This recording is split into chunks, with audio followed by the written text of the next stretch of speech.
Dalam gelombang kehidupan modern, semakin banyak kaum muda yang terjebak dalam pusaran quarter life crisis yang mengguncang fondasi eksistensial mereka. Fenomena ini bukan hanya sekadar istilah kosong, melainkan gelombang emosi dan ketidakpastian yang merajalela tentang makna hidup, identitas diri, dan tujuan karir di abad ke-21. Lantas bagaimana cara mengatasinya? Berikut berita selengkapnya untuk Anda.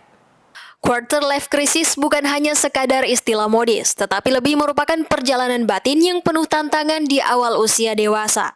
Pada titik ini, banyak dari kita terjebak di persimpangan antara harapan dan kenyataan, antara mimpi dan tanggung jawab. Quarter life crisis sendiri merupakan periode di mana manusia mulai masuk masa dewasa. Krisis ini dianggap sebagai masa sulit yang dialami generasi usia 20 hingga 25 tahun, di mana kita merasakan serangan emosional luar biasa yang datang dari dalam dan luar diri kita, sehingga berdampak pada perasaan cemas, tidak nyaman, kebingungan dengan arah hidup, merasa salah arah dan putus asa. Bahkan orang yang berada di fase ini kerap mempertanyakan eksistensinya sebagai seorang manusia. Banyak faktor sih yang menyebabkan anak-anak muda pada saat ini mengalami quarter life crisis. Salah satunya itu pencarian identitas pencarian identitas diri gitu. Kadang mereka tuh belum kenal sama dirinya sendiri gitu. Oh, kelebihan aku apa? Kekurangan aku apa gitu kan. Jadi balik lagi dari jawaban yang tadi, pertanyaan yang tadi itu, kalau semisal mereka udah tahu sama kelebihan dan kekurangan dirinya masing-masing itu, mereka pasti udah tahu gitu loh tujuan kedepannya tuh apa. Oh, kayaknya kelebihanku, misal nih, kelebihan aku public speakingku bagus nih. Oh, kayaknya aku bisa nih nanti jadi MC atau apa gitu. Jadi gimana caranya nanti dia cara nge-branding dirinya gitu.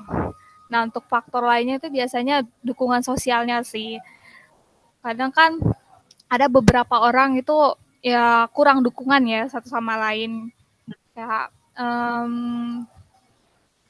individu itu tuh kan ada beberapa tuh ya, ada yang tipe ekstrovert sama introvert ya. Karena tuh ada beberapa orang yang memiliki tipe kepribadian introvert tuh susah berbaur sama lingkungannya gitu. Jadi link ya channelnya gitu lah, relasinya dia tuh kurang gitu.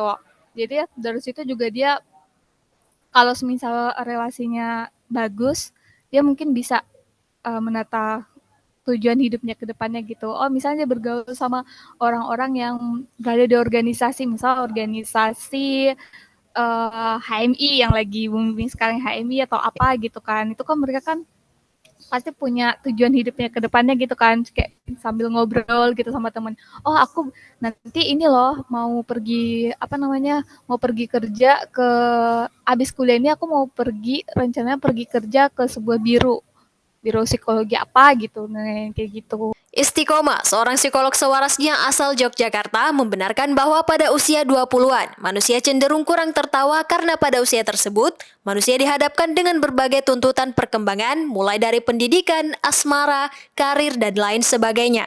Tekanan ini yang kemudian dapat menimbulkan kecemasan yang mengakibatkan stres dan berkontribusi pada kurangnya perasaan gembira dan kurangnya waktu untuk tertawa.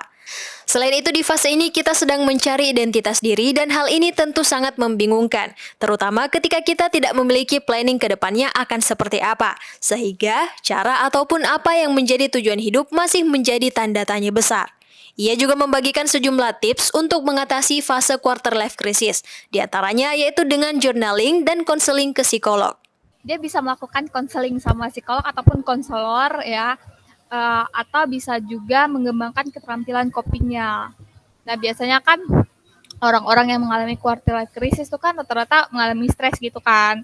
Nah, biasanya tuh kalau anak zaman sekarang ya barket-barket gitu ya. Nah, itu tuh mungkin bisa dialihkan kopinya, kayak semisal melakukan teknik relaksasi atau cari temen yang bisa dipercaya gitu, cerita gitu sama teman-temannya, sama ya minimal satu aja temen yang bisa dipercaya gitu ya, buat ya kita mencurahkan isi hati kita gitu kan. Ini gimana nih, misalnya dia bingung sama tujuan hidupnya gitu kan, itu kan bisa saling sharing sama temennya gitu. Setidaknya ada dukungan lah ya, ada dukungan secara emosional gitu. Kemudian dia bisa juga buat kayak perencanaan ke depannya. mungkin bisa bekerja sama dengan seorang konselor atau psikolog gitu kan. Nah, itu mungkin dia bisa dapat merumuskan rencana hidup yang lebih realistis ya, termasuk tujuan karir, keuangan, kemudian pribadi yang sesuai dengan nilai-nilai dan minat mereka. Intinya memiliki visi yang jelas ya tentang masa depan dan langkah-langkah yang konkret gitu untuk mencapainya.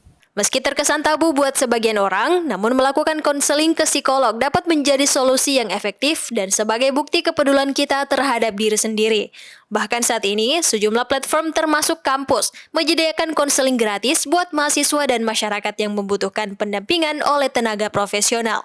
Husnaini Putri Intan, Evans Ronaldo Linting, Unhas TV.